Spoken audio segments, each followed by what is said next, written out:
हिंदुस्तान का सपना है कि 2036 में जो ओलंपिक होगा वो मेरे हिंदुस्तान की धरती पर हो।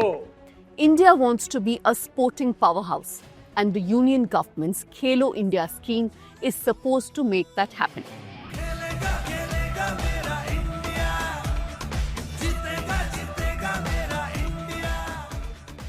But 7 years and thousands of crores later, the numbers raise a serious question. Since the scheme started, the Modi government has given 3,400 crores to states for sports infrastructure.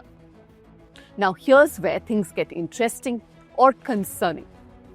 Gujarat received over 606 crores for just 5 projects. Uttar Pradesh got 500 crores for 30 projects. Meanwhile, Tamil Nadu, just 29.5 crores since 2017. That's less than 1% of the total funds. Out of the 29 athletes who represented India in track and field at Paris Olympics, 6 were from Tamil Nadu. That's the highest from any one state. In fact, Gujarat has received more funds than all of the southern states put together. Meanwhile, some of India's top sporting states governed by parties other than the BJP received a fraction of what Gujarat or UP got. So what's really going on? Let me explain.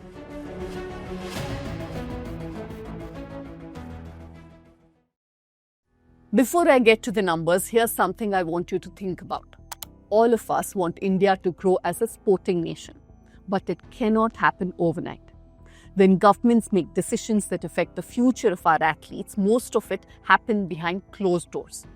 And a lot of things that are decided are arbitrary. That's exactly the problem. Because this is about our talent and our collective pride on the world stage. Which is why we decided to take time and to dig into the data. Ask uncomfortable questions like why states that produce Olympians get sidelined, while others get the lion's share of sports funding. Our journalism joins the dots, demands accountability, and stands by the athlete at the grassroots. Our journalism is all about standing by you, but I need you to stand by us. So don't let us down. You can support us by becoming subscribers of the News Minute and News Laundry.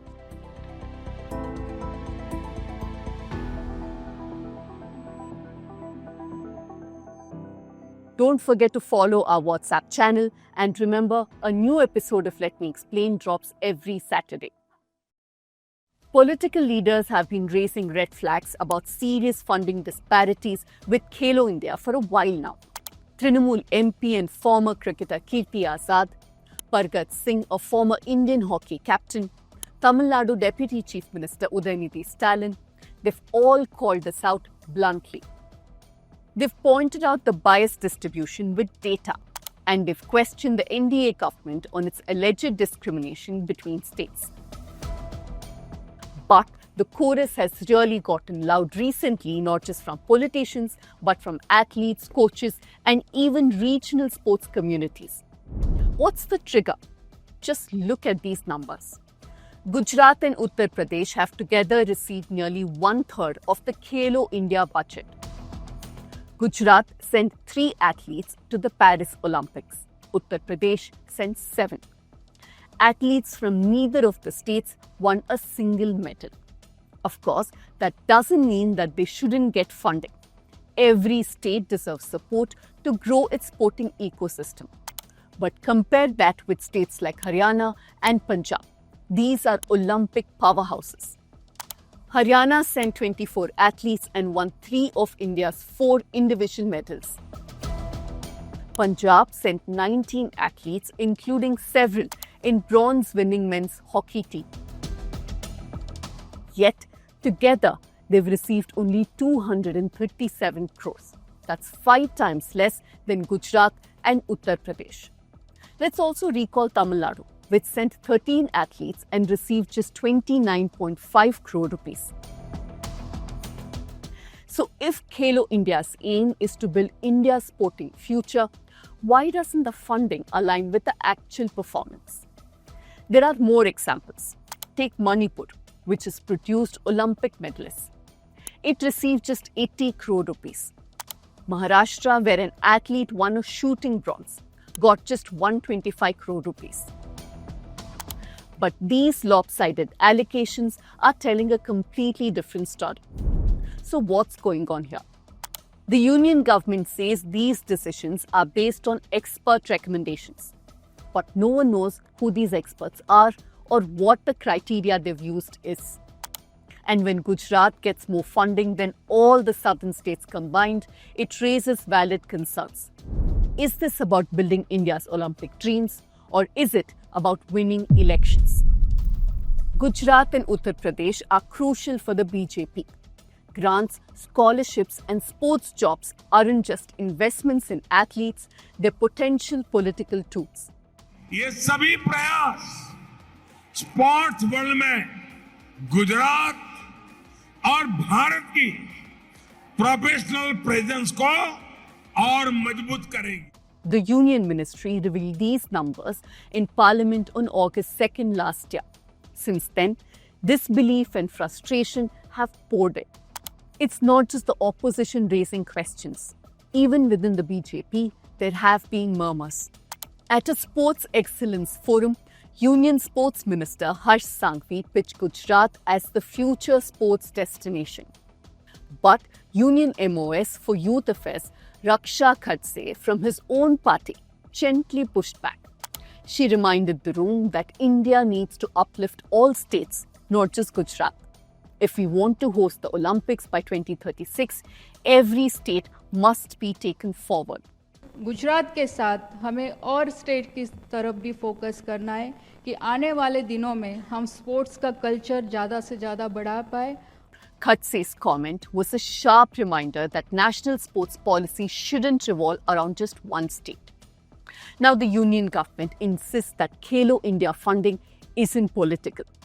According to the Quint, a senior official said funding depends on proposals submitted and existing infrastructure. But here's the thing. Tamil Nadu has been submitting proposals. For 2024-25 alone, the state submitted projects worth 120 crores. And this includes a synthetic track, an indoor stadium, a swimming pool, and a hockey turf. Not a single one of them has been approved. Meanwhile, even top stadiums in Tamil Nadu are falling apart. Nehru Stadium in Chennai doesn't even have proper strength conditioning hall. Over 200 athletes use it every single day. Indian athletics team coach Premanand Jayakumar told the Quint that the equipment is so bad that even local gyms are better. Some athletes are training abroad, spending huge sums just to access decent facilities. At Khelo India centers in Tamil Nadu, coaches are apparently paid only once in 3 months. Many have already quit. The situation is similar in Andhra Pradesh. The state submitted 237 crore rupees worth of proposals between 21 and 2023, and all have been rejected. This year, it submitted 36 more projects at an estimated cost of 307 crore rupees. Barely 7 crores have been approved so far. Officials in Andhra say that they're not asking for grand international stadiums, just basic training infrastructure in districts that have none. But here's the thing. Despite its funding surge, Gujarat's grassroots sports system is also strained.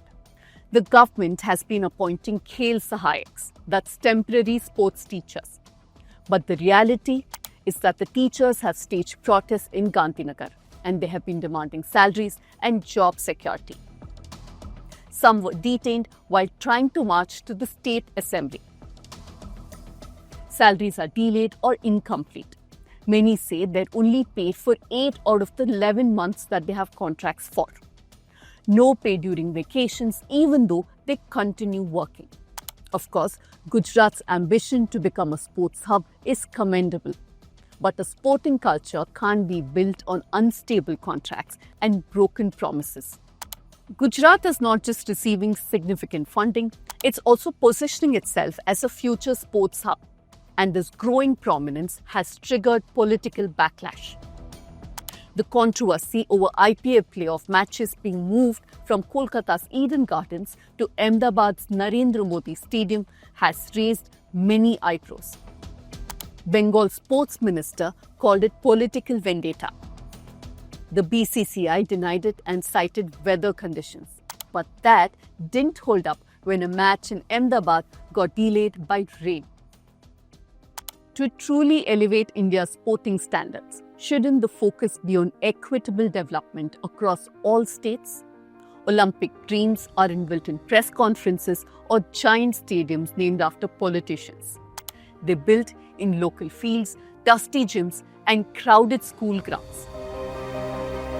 They're nurtured by committed coaches, resilient athletes, and from support from the system. The Khelo India scheme was meant to fuel that dream across every corner of the country. But right now, it's not just talent that's racing against the clock, it's fairness.